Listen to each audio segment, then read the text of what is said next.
Hi there, I'm really excited. I am headed to check in for my summer job. So I spent the morning organizing the car in such a way that things are packed and ready to move in because I am moving out of the car. I'm still gonna take some trips and things like that with camping, but I won't actually be living out of the car because I will be living in employer-sponsored housing within the park. Hi, I'm Christine. After starting life over in 2020, I'm using seasonal work to build financial security, experience new places, and most importantly, keep living life as a big adventure. Come along as I live like a local in desired destinations, spend time in nature hiking, backpacking, and living out of my car, and craft the trips of my dreams on a backpacker's budget.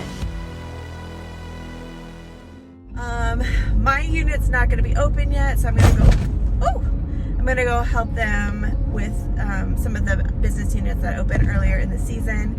But I'm just super excited to go check in today and go see everyone that I haven't seen since October. And for me, this is the first time returning to a seasonal job. So it's the first time that I'm going someplace where I actually know people. And that's super exciting.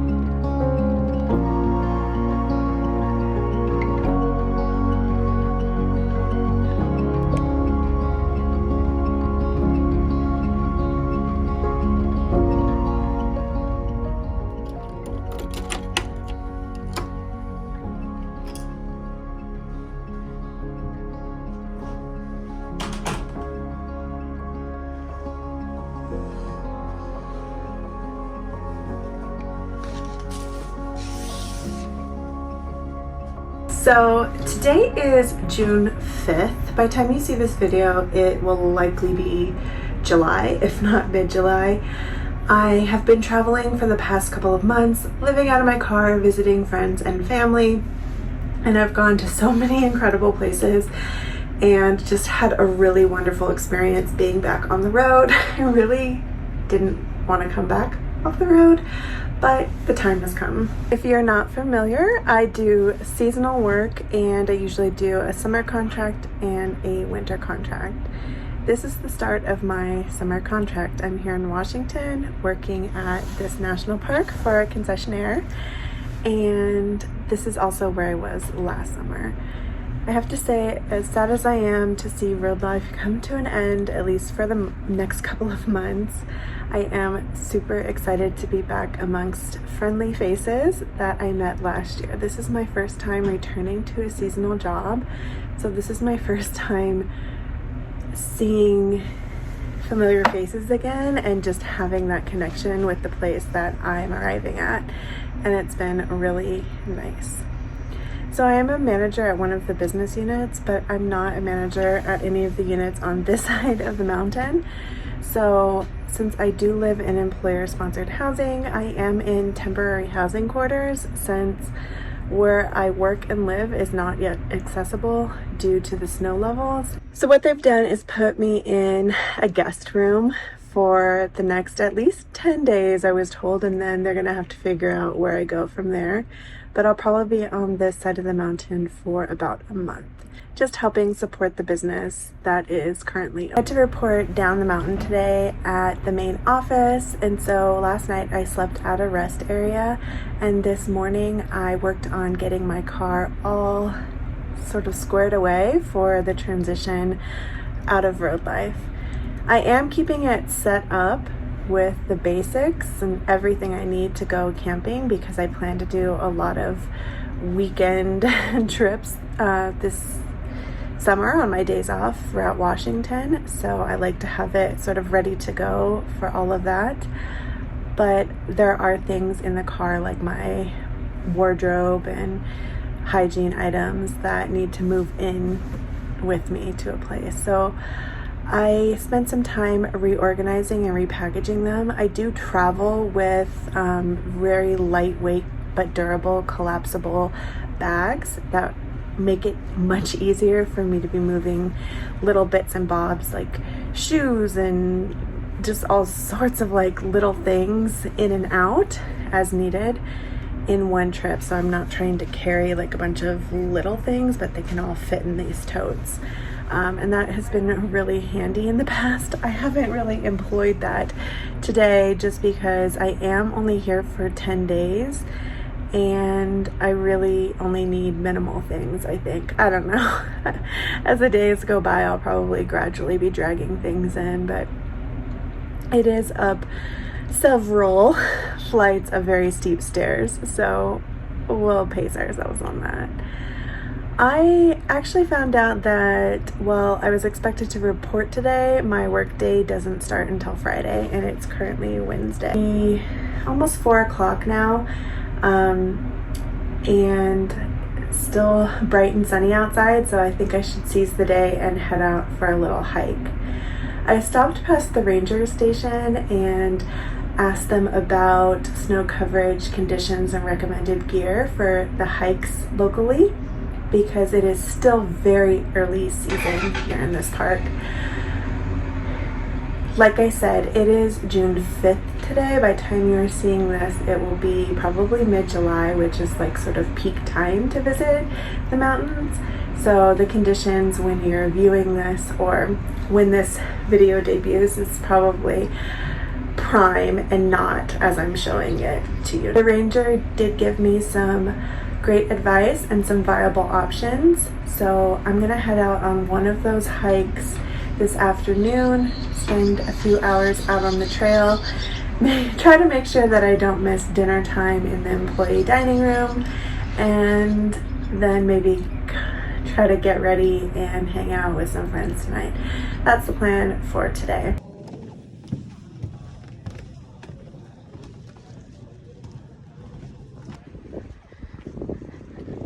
That is the Tatoosh mountain range.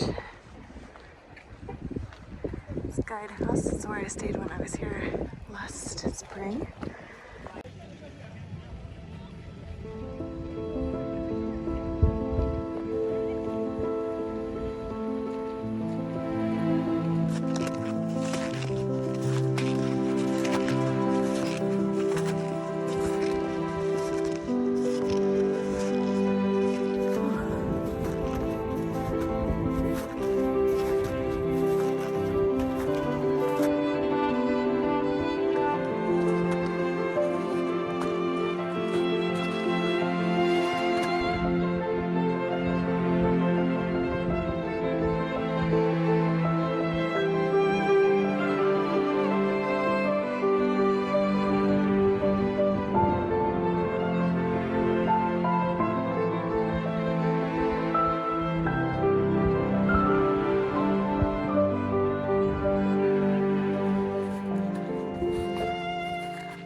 Got Mount St. Helens out there.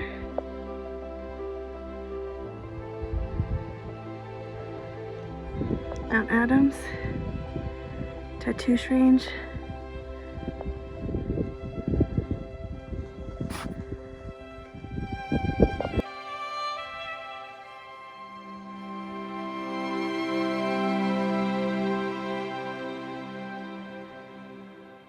It's mostly an ascent, but it does undulate, so I stop periodically to deploy my ascension step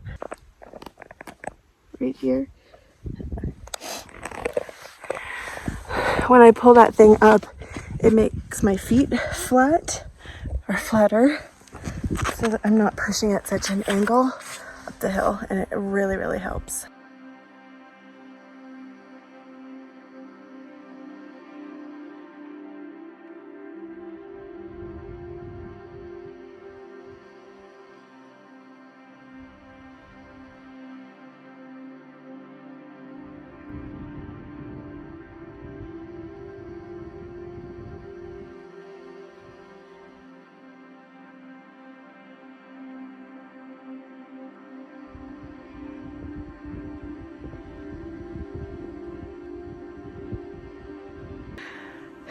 This feels so good to be out here doing this. I am so happy right now. It's beautiful, having fun.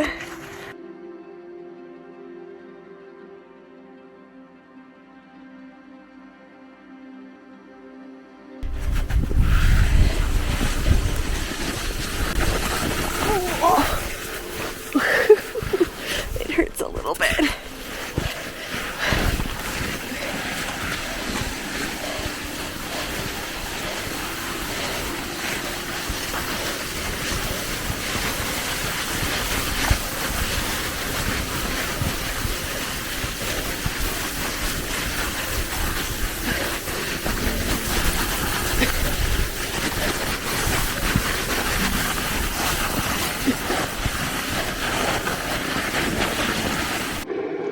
I missed dinner, so I'm just gonna make some of my own food.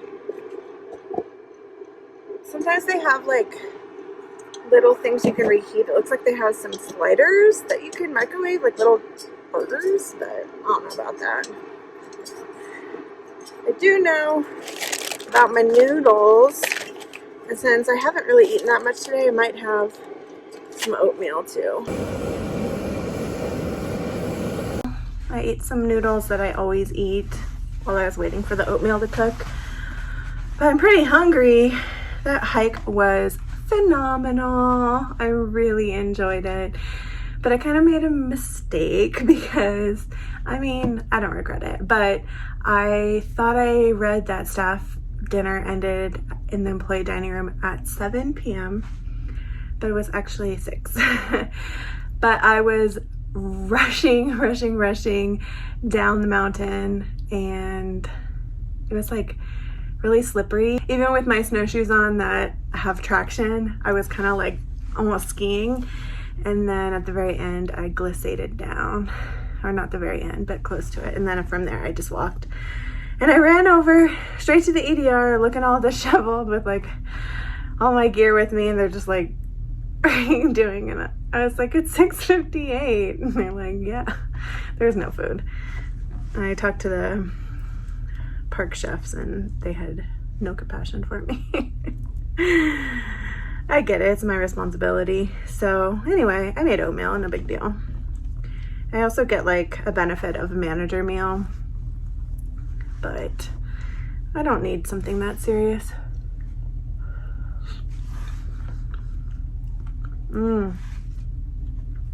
The way I've been making this oatmeal is so good.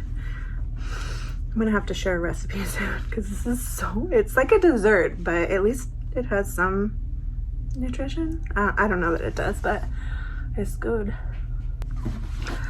Okay, I just moved some more stuff in. I was like dying carrying boxes up those super steep stairs after the hike, but I survived.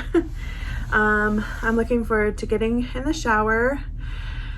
There is a shared shower accommodation for this type of guest room. So as I said before, I am staying in a guest room. And this is a historic building, and it was designed as like a guest house. I think that's what they're called. I can't remember right now with the style of hotel with the shared bathroom, but it kind of used to be much more of a standard than it is now. And they haven't, I mean, the rooms are also pretty small. Like you can pretty much see the entire room behind me right here. I do have my own sink, but yeah, it's, so you can see wall to wall in just this shot. It used to be much more of a standard type of thing. The showers are set up that it's an individual room, like each shower is its own stall, and then outside the stall, and that's its own room. So that's fine. Kind of what I'm used to sometimes anyway. I mean, this past winter I really had a gorgeous setup, but that's not usual. And with my job position here, I don't pay for rent, and I don't pay for any of the meals that are provided in the employee dining room. So can't complain about that.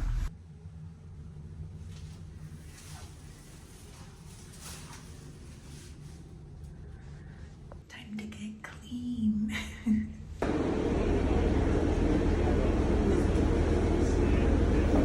Good morning. I was so wiped out last night after that hike, and I'm honestly pretty sore today. So I think I'll probably take it pretty easy, but I do want to go by the cafe here and get a coffee, a little espresso drink. Funny story, so last fall after my business unit closed and I came back to work here, they had lost their cafe manager, and so I was put as sort of cafe manager and like a general helping manager here. But I had never run a cafe before. But it was fun because I got to learn how to barista a little bit, how to pull some espresso shots and make some drinks and things like that. So that part of it was kind of fun. But I'm just gonna go get a little something to drink today, and then I thought I would show you around the hotel a little bit. Construction of the Paradise Inn commenced in the summer of 1916 and was nearly completed that same summer. Designed by a Tacoma architect and built in the popular style of the period, the building's timber frame is exposed on the interior. The timber used was cut from dead Alaskan cedars within the boundaries of today's park. Decorative woodwork that still exists today was designed by Hans Franke, a German carpenter who stayed in the inn during the summer of 1919. The Paradise Inn opened for business on July 1917 with 37 guest rooms and a 400-guest dining hall. In 1920, a 104-room wing called the Annex was added. The building is listed on the Register of National Historic Places.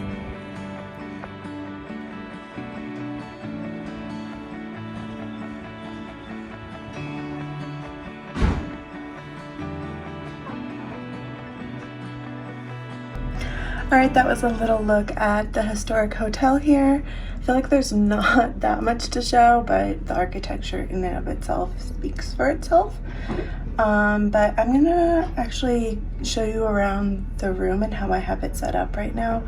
Keep in mind I am living here for at least 10 nights, so I don't want to get too comfortable, but at the same time I need to unpack a little bit. So let's take a look at where I'm at with that.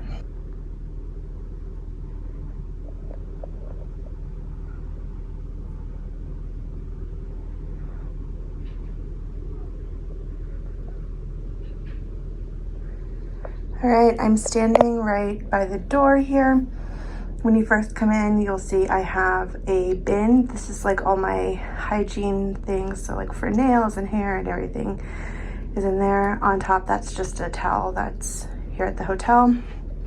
I threw my snowshoes and trekking poles right in the corner there when I got back, and then this room has a sink. It does not have an ensuite, but some of the rooms in the hallway I showed you earlier do have the ensuite because those are in the annex. And then a mirror with a light. Some dishes here from last night. These are probably gonna actually get packed away and put back in the kitchen box, which is still in the car. I have a dresser here that I probably won't unpack my clothes into, or maybe in the bottom drawer, but I think in this drawer here I've just put like all my supplements, some energy drinks, my little blender, just stuff like that. I've plugged in my devices so they can charge. This is a full-size bed, I believe. I actually really like this, and it's like the pattern, and it's also really soft. So I like that. And then a little desk area. The walkway here is pretty narrow. I've got my boots out drying from yesterday's excursion, and my socks in the window. So the windows do open, and then you have to put a screen in. The screen otherwise just sits under the desk. We can't install anything on this historic building, so this is sort of the solution to be able to provide a screen for the windows. We've got hooks here, and yeah, we've got a hook here. I just have some of my things on there, and A nice little picture of the historic picture of the inn. You see how the vehicles are older model vehicles. Behind me here, I just have this one rod for a closet. It's actually enough hanging space, but I think I have like 4 or 5 hangers. So that is something that I usually end up repurchasing everywhere I go, is hangers. Bulky and challenging to travel with, that I just kind of leave them for the next tenant and then buy them again. I did stop at a store to get some items that I knew I would needed for moving into someplace. So hangers was one of those things, like full-size shampoo, conditioner, body wash. So I'm no longer working with the travel sizes of those things. What else? Like the energy drinks I drink when I'm working, that kind of stuff, but I forgot to get the hangers. So next time I go down into town, I'm gonna make that a priority. What I want to do right now is open this box. So I don't know if you noticed, but in the room, in the middle of the room, there's a big old box sitting here, and this is some stuff that I shipped to myself from Utah. And I think it's mostly my work clothes, but there might be some other things in here. So let's check it out.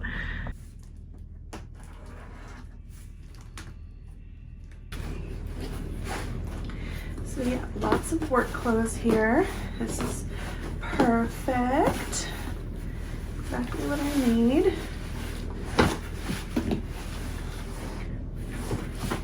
Work socks for my Blundstones. Power strip. I always move around with power strips. This is a little humidifier, which I really don't actually need this in Washington, but I might use it with some essential oils. We're not allowed to burn candles in historic buildings. I have my milk frother, my hot water kettle, which I might, do I want to leave that in here? I might leave this, I might unpack this. And my salt lamp. Kind of silly to travel with this. It's been, I guess it didn't go to Hawaii with me, but it's been to almost all my other jobs. It's been to all my other jobs. I have set up my beverage station on top of the dresser here. So I went ahead and set up my Nespresso. I was on the fence about it, but honestly, it's just a great way for me to start the day.